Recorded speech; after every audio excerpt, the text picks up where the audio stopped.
भले ही झारखंड में स्थानीय निकाय चुनाव औपचारिक रूप से पार्टी आधारित नहीं है, लेकिन जमीनी सच्चाई यही है कि ज्यादातर राजनीतिक कार्यकर्ता किसी न किसी दल से जुड़े होते हैं। स्थानीय निकाय चुनाव राजनीति की पहली सीढ़ी होते हैं। यहीं से तय होता है कि कौन आगे बढ़ेगा और कौन पीछे रह जाएगा। आज हर वार्ड, हर मोहल्ले में राजनीतिक कार्यकर्ताओं के बीच दावेदारी की होड़ लगी हुई है। कोई पार्षद बनना चाहता है, कोई मेयर, तो कोई किसी को डिप्टी मेयर बनना है। लेकिन याद रखिए, चुनाव लड़ना सोशल मीडिया में रील बनाने या शहर के दीवारों पर पोस्टर लगाने जितना आसान नहीं होता। ये बहुत ही पेचीदा काम है। इसे बहुत जिम्मेदारी से किया जाना चाहिए।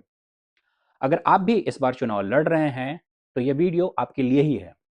इनके अलावा जिन्हें भी इस पूरी प्रक्रिया में रुचि है, उन्हें यह वीडियो जरूर देखना चाहिए।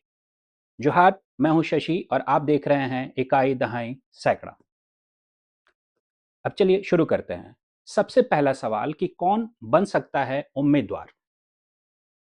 जिस वार्ड के मतदाता हैं, चुनाव सिर्फ उसी वार्ड से लड़ा जा सकता है। उम्र की भी कुछ शर्तें हैं। यदि पार्षद बनना है तो न्यूनतम आयु 21 साल और मेयर पद के लिए 30 का होना जरूरी है।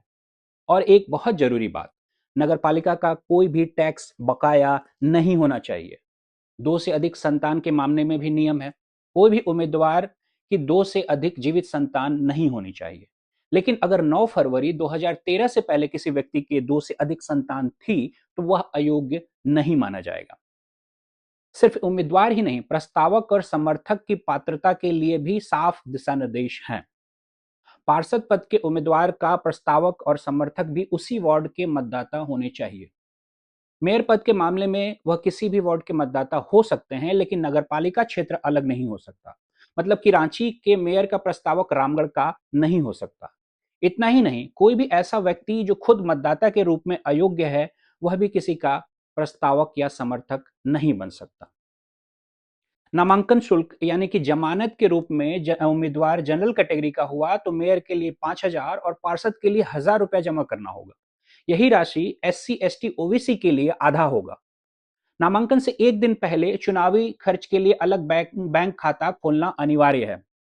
पासपोर्ट की अटेस्टेड कॉपी लगानी होगी और अपना शपथ पत्र मजिस्ट्रेट या नोटरी के सामने सत्यापित कराना होगा। नॉमिनेशन फॉर्म बहुत सावधानी से भरना है। नाम वही लिखें जो वोटर लिस्ट में है। उम्र सही लिखें, काट छाट ना करें। अगर आरक्षित कोटे से हैं तो जाति प्रमाण पत्र लगाना मत भूलिएगा। जमानत के जो पैसे जमा किया है उसकी रसीद सही से लगाएं। चुनाव खर्च का पूरा हिसाब देना जरूरी है, इसलिए हिसाब किताब ठीक से रखना है। चुनाव परिणाम के 30 दिन के भीतर खर्च का विवरण ओरिजिनल कॉपी में जमा करना होगा। खर्च उसी बैंक खाते से होना चाहिए जो चुनाव खर्च के लिए खुलवाया गया है। बिना बैंक खाते से खर्च किया गया पैसा अनियमित माना जाएगा और यह एक गंभीर कानूनी समस्या बन सकता है। इतनी बातें तो हो गई। अब चलिए इन सब की एक चेकलिस्ट बनाते हैं। नामांकन के लिए जाने से पहले चेकलिस्ट के हिसाब से अपने कागज पत्र फिर से मिला लें। अपना नाम वोटर लिस्ट में चेक कीजिए। यह भी चेक कीजिए कि आपके प्रस्तावक और समर्थक का नाम उसी वार्ड की वोटर लिस्ट में है कि नहीं। अपनी उम्र का प्रमाण पत्र, यदि आप आरक्षित कोटे से हैं तो अपनी जाति का प्रमाण पत्र भी रख लें। बैंक खाता तो खोल लिया होगा। पासबुक की अटेस्टेड कॉपी रेडी है कि नहीं। शपथ पत्र सत्यापित है। नामांकन शुल्क की रसीद डन। नॉमिनेशन फॉर्म में काटकुट तो नहीं है ना, साफ सुथरा है ना, गुड। फॉर्म में जहां जहां साइन करना है वो सब चेक कर लीजिए। फोटो पहचान पत्र मतलब आधार कार्ड और ये अपना वोटर लिस्ट में जो वोटर कार्ड। चुनाव खर्च वाला रजिस्टर तैयार है, गुड। चलिए सब डन डनाडन।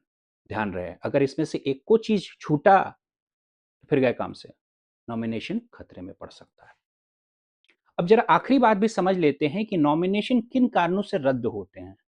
वो हैं उम्मीदवार का नाम वोटर लिस्ट में नहीं होना, उम्र न्यूनतम सीमा से कम होना, मतलब बच्चे नहीं लड़ सकते हैं, नगर पालिका टैक्स बकाया होना, प्रस्तावक या समर्थक का अयोग्य होना, जाति प्रमाण पत्र अमान्य होना, बैंक खाता या शपथ पत्र ना लगाना, नामांकन शुल्क गलत तरीके से जमा करना, नामांकन फॉर्म में भारी काट छांट, हस्ताक्षर गलत या अधूरे होना, खर्च का अलग बैंक खाता ना होना। याद याद रखिए, ज्यादातर नॉमिनेशन राजनीतिक वजह से नहीं बल्कि तकनीकी गलती से रद्द होते हैं। निकाय चुनाव राजनीति का प्रवेश द्वार है, लेकिन यह दरवाजा कानून की चाबी से ही खुलेगा। जो नियम समझेगा वही मैदान में टिकेगा। एक छोटी सी लापरवाही आपके सालों की मेहनत पर पानी फेर सकती है। इसलिए चुनाव लड़िए पूरी तैयारी के साथ। Best of luck. धन्यवाद।